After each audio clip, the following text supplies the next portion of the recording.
words the sadness over what is taking place in Afghanistan. We are praying for everyone's safety, and our hearts go out to all the people. A lot of videos and information has poured across our social media, and a friend of mine shared something quite special with me. Something that I wish I had known about before this time in history, so we could have been a part of the support while they were still operating in relative safety.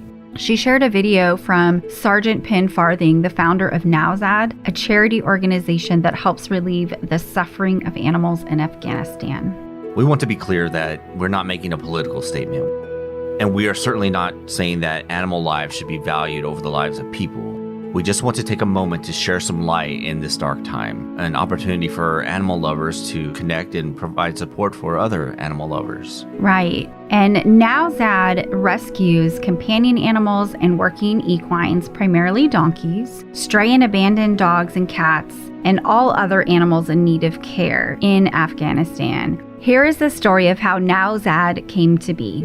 In November 2006, the men of Kilo Company of the 42nd Commando Royal Marines of Britain arrived in the war-torn town of Nowzad in Helmand Province, Afghanistan. Their mission was to provide stability for the local people. And the Royal Marines soon realized that it wasn't only the people that needed their help.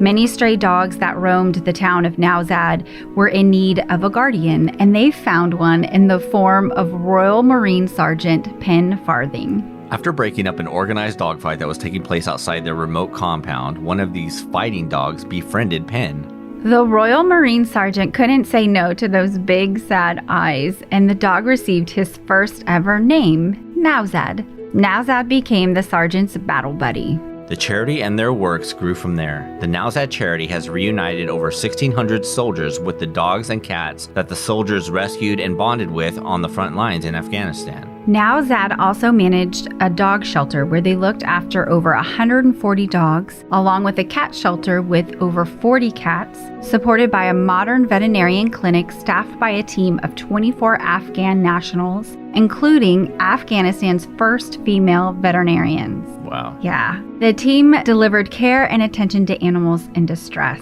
Nowzad also opened the first ever donkey sanctuary in Afghanistan. Overburdened donkeys were working remorselessly in the streets of Kabul, the nation's capital, and were in need of rest. Here is a story of one of the dear dogs that Nowzad rescued.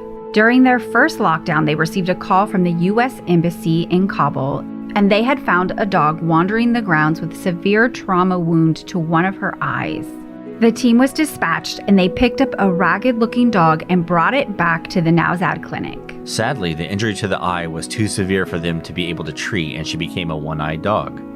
However, apart from bumping into office furniture from time to time, Madari soon settled into a life as the office dog and companion to long-term disabled resident Dakota. They had never known such a cuddly, loving dog at the Nowzad clinic. When it was time for her to travel to the U.S., the clinic staff was sad to see her go.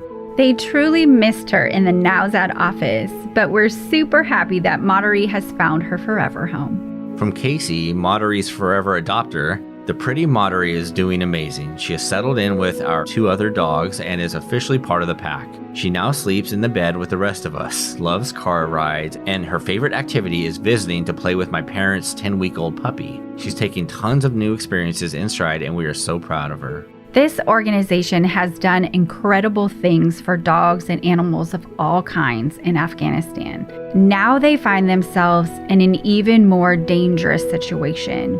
They are attempting to escape the current chaos and uncertainty engulfing the country with the hope of bringing their beloved animals with them. As a result, they have implemented Operation ARC to help rescue the animals and their rescuers.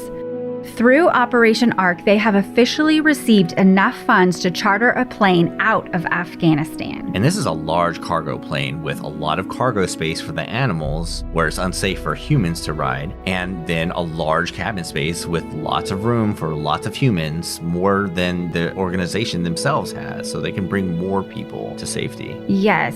And they have finally gotten word that they will be allowed to fly out. As of today, August 26th, their convoy has arrived at the airport and they are waiting outside to be let in. For the latest updates from Penn Farthing, the founder of Nowzad, be sure to check their Twitter at Nowzad. Once they get settled in the UK, they will continue to need support. You can donate on their website at nowzad.com. That's NOWZAD.com. Let's continue to pray for their safety so that they can resume their good works toward dogs and all animals wherever they may be. For more dog news, training tips, and relatable stories, connect with us online at jackrussellparents.com and Instagram, Facebook, and Twitter at JRT Podcast. That's at JRT for Jack Russell Terrier Podcast.